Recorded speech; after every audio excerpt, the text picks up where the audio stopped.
The Great Galactic War erupted in 3681 BBY when the Sith Empire, which had been building its strength in secret for centuries, launched a massive surprise attack against the Republic. Led by the immortal Sith Emperor Vitiate, the Emperor had long prepared for this moment, carefully biding its time while the Republic grew complacent. Their preparations dated back to the Mandalorian Wars, when Emperor Vitiate manipulated Mandalore the Ultimate into attacking the Republic to test its strength. However, the Empire's attack was delayed for centuries due to the intervention of the Jedi Knight Revan. After discovering the Emperor's plans, Revan launched a bold mission to confront Vitiate directly, hoping to eliminate the Sith leader and prevent the war. Although Revan failed in his attempt and was captured, in his capture he continued to influence the Emperor's mind, forcing the Sith to delay their invasion for several centuries. Eventually, the day came and the Empire struck, catching the Republic completely off guard. The Sith Empire had quietly amassed a powerful military equipped with advanced technologies and battle-hardened soldiers. Their first major victory was the recapture of Korriban, the ancient Sith homeworld. The Republic, still reeling from the sudden onslaught, scrambled to defend its territories as the Sith launched simultaneous assaults on key locations throughout the galaxy. The Sith Emperor's strategy was clear: overwhelm the Republic with swift and devastating attacks to cripple their defenses and force them into submission. The Sith Empire also made extensive use of terror tactics to weaken the morale of Republic worlds. Cities were razed, and entire populations were enslaved or massacred to demonstrate the consequences of defying the Empire. This ruthless strategy spread fear across the galaxy, causing some planets to surrender without a fight, preferring subjugation over destruction. As the Republic began to mount a defense, the Jedi Order took up arms alongside the Republic's military. Jedi Knights were deployed across the galaxy to lead Republic forces in defense of their worlds. These Jedi quickly became the primary targets of Sith assassins and dark-side warriors. The war descended into a brutal contest between the light and dark sides of the Force, with countless Jedi and Sith falling in battle. The war reached its most dramatic and decisive moment during the sacking of Coruscant in 3653 BBY. While peace talks were underway in Alderaan, the Sith Empire launched a surprise attack on the Republic capital. Led by Darth Malgus, a Sith Lord renowned for his ruthlessness and tactical brilliance, the Sith stormed the city, destroying the Jedi Temple and conquering Coruscant. The sacking of Coruscant forced the Republic to sign the Treaty of Coruscant, a humiliating peace agreement that granted the Sith control over vast territories and effectively ended the war on terms heavily favoring the Sith. However, this peace was a fragile one. While the treaty brought an end to open warfare, it did not resolve the underlying tensions between the Republic and the Sith Empire. The galaxy entered a period of Cold War. The Cold War, lasting from 3653 to 3642 BBY, was a tense period of political maneuvering and covert conflicts between the Galactic Republic and the Sith Empire.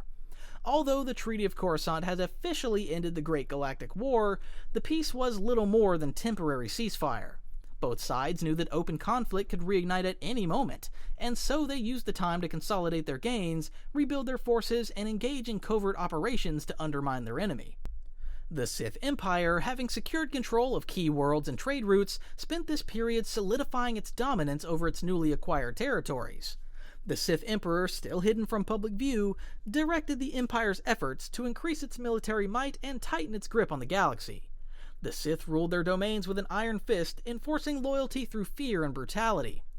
Meanwhile, the Republic struggled to rebuild. The loss of Coruscant and the damage inflicted by the war had severely weakened the Republic's infrastructure and economy. In addition to rebuilding its military, the Republic had to focus on winning back the trust of its member worlds, many of which had grown disillusioned by the war's toll. The Jedi Order, which had suffered significant losses during the war, also faced the challenge of reconstituting its ranks and preparing for the inevitable resurgence of Sith aggression. The Cold War between the Sith Empire and the Galactic Republic, though officially a ceasefire, was fraught with tension, espionage, and covert operations. This fragile peace finally broke down in 3642 BBY, reigniting into what became known as the Galactic War. It saw the Republic and the Sith Empire once again battling for control of the galaxy, as the uneasy truce gave way to full-scale warfare. Emperor Vitiate's goals, however, ran far deeper than mere conquest. His true ambition was the performance of a devastating ritual that would allow him to drain the life force of the entire galaxy, achieving immortality and godlike power in the process. Vitiate had been preparing for this apocalyptic ritual since conducting the same ritual on Nathema centuries ago. The deaths caused by the ongoing conflict would fuel a new ritual that would allow him to consume almost everything in the galaxy and become an all-powerful god. The Jedi, as well as the Sith, after learning of the Emperor's true intentions, started colluding together to stop the Emperor's ritual. They succeeded and forced him to retreat back to Dromund Kaas. The Republic, now gathering their strength, launched a daring invasion of the Sith capital, aiming to bring an end to the Emperor once and for all. During what is to be known as the Battle of Dromund Kaas, the long-standing reign of Emperor Vitiate came to a climactic end. As Republic forces assaulted the planet, the hero of Tython, a legendary Jedi Knight, led a team deep into the Dark Temple, where Vitiate had retreated. In the face of overwhelming dark-side power, the hero engaged Vitiate in a final confrontation. Despite his near-godlike abilities and millennia of preparation, the Sith Emperor was finally defeated. The hero struck down Vitiate's physical form, seemingly ending the threat he had posed to the galaxy for centuries. Following the Emperor's death, the Republic and Sith Empire fought on, unaware of a greater hidden threat looming on the horizon. The Eternal Empire, led by the enigmatic Emperor Valkorion, was preparing to make its move.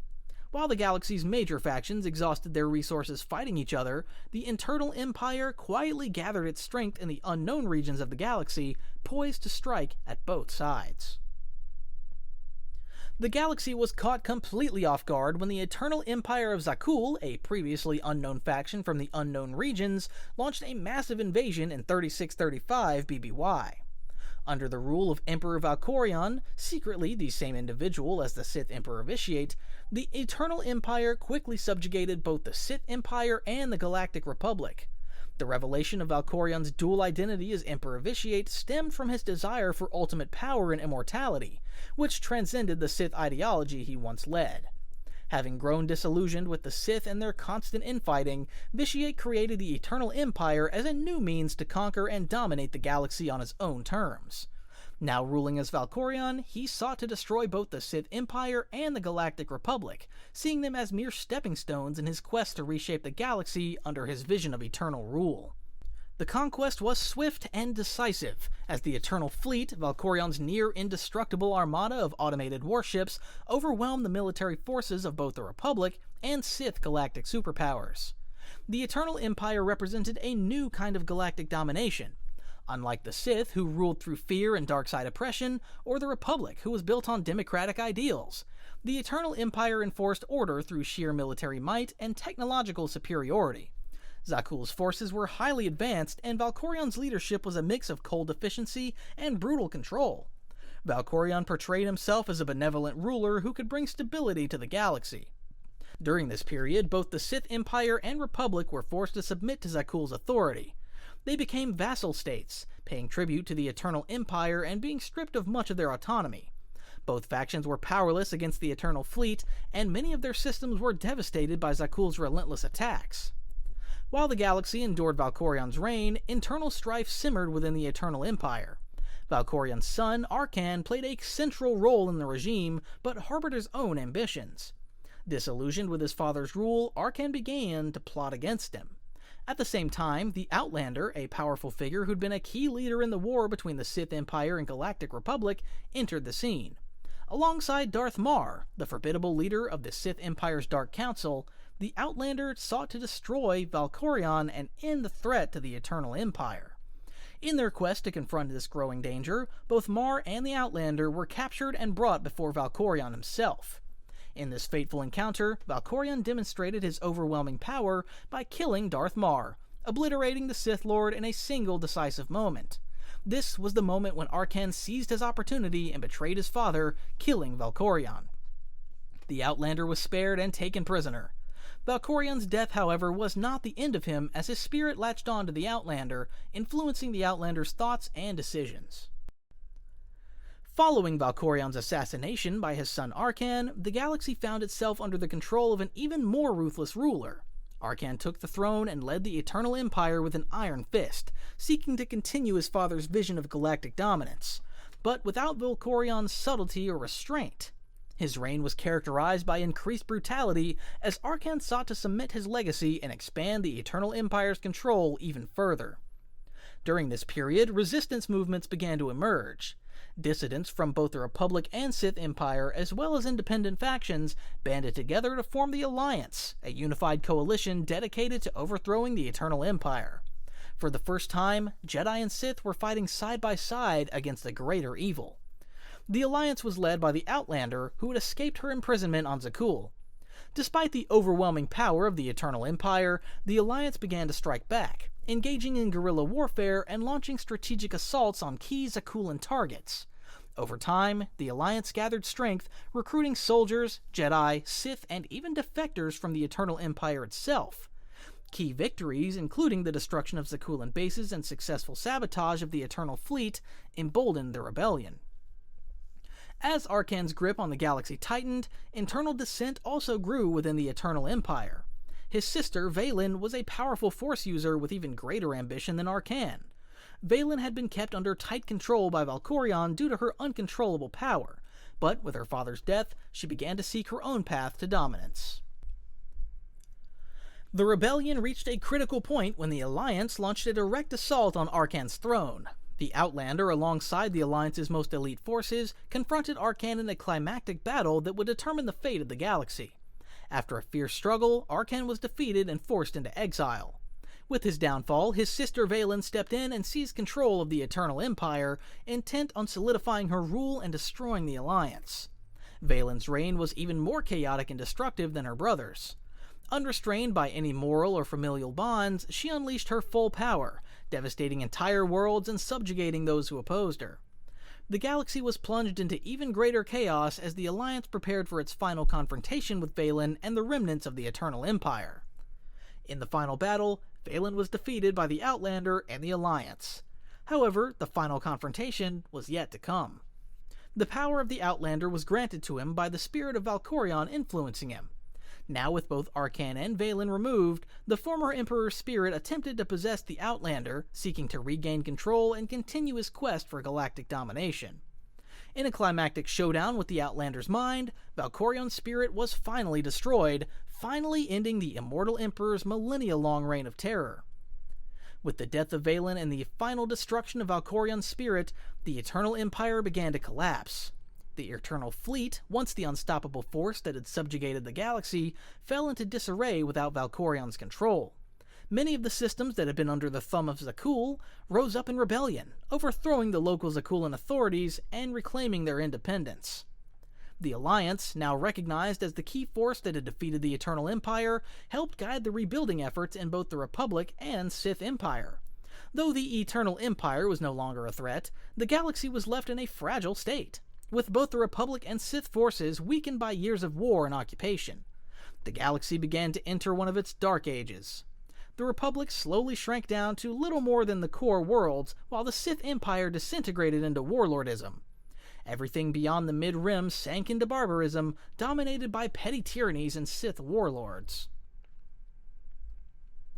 For nearly 1,000 years, peace reigned in the galaxy after the Sith Empire's disappearance. However, around 2000 BBY, the Sith re-emerged under Darth Ruin, a former Jedi Master who defected after rejecting the Jedi's teachings. Ruin's dark philosophy attracted several Jedi, sparking the Fourth Great Schism and rebuilding the Sith into a new empire. Though Ruin united the Sith for a time, his self-centered leadership led to his assassination by his own followers, but the Sith Empire continued to grow once again. Over time, the Sith began to splinter though. While Ruin had initially unified the Sith Empire, the nature of Sith philosophy, rooted in betrayal and ambition, led to infighting among the Sith Lords. Various factions within the Sith Empire vied for control, and their internal power struggles weakened their ability to mount a unified offensive against the Republic. However, despite their internal divisions, the Sith continued to pose a serious threat to the galaxy. Over the next millennium, the new Sith Wars raged, with the Sith nearly overwhelming the Republic. However, their inherent infighting weakened them, preventing a decisive victory, having them fall apart time and time again. In 1010 BBY, Shere Khan reunited the Sith under the Brotherhood of Darkness for a final time. It is during this time, around 1000 BBY, that a prominent figure known as Darth Bane would rise and change the tide of the war decisively. Bane, a Sith Lord who had grown disillusioned with the constant infighting among the Sith, recognized that the very structure of the Sith Order was flawed. He believed that the Sith's numbers and internal rivalries were what prevented them from achieving true power. The Jedi-Sith War eventually culminated in the Battle of Ruusan, a devastating confrontation where all remaining Sith under Khan's Brotherhood of Darkness were killed by a ploy set by Darth Bane. The Republic, with the support of the Jedi Order, finally managed to defeat the Sith armies on Ruusan, and the Sith were believed to have been destroyed. However, unbeknownst to the Jedi, Darth Bane and his apprentice, Darth Zana, survived in secret, ensuring the survival of the Sith Order through the Rule of Two. The rule called for only 2 Sith at any given time, a master and an apprentice. This doctrine would prevent the power struggles that plagued the Sith for generations and ensure that the dark side's teachings were passed on through a single unbroken line. Bane and his apprentice Darth Zana went into hiding, preparing for the day when they could strike back against the Jedi and the Republic. The Jedi-Sith War left the galaxy in ruins, with both the Jedi and the Republic severely weakened. Though the Republic emerged victorious, the cost of the war was immense, and the Jedi Order, once again depleted, turned its focus inward to rebuild and heal from the long years of conflict. The Sith, though seemingly defeated, would continue to bide their time, waiting for the moment when they could strike from the shadows and bring about the fall of the Jedi and the Republic, which a certain individual we're all too familiar with will be achieving in time. The era of open warfare between the Jedi and Sith has come to an end, and the galaxy is poised to enter a new age of relative peace and stability. The Republic is about to embark on a period of recovery and prosperity. This upcoming era is known as the High Republic era, a golden age of peace and growth, during which the Republic would expand its influence to the farthest reaches of the galaxy, rebuilding its strength and flourishing once again.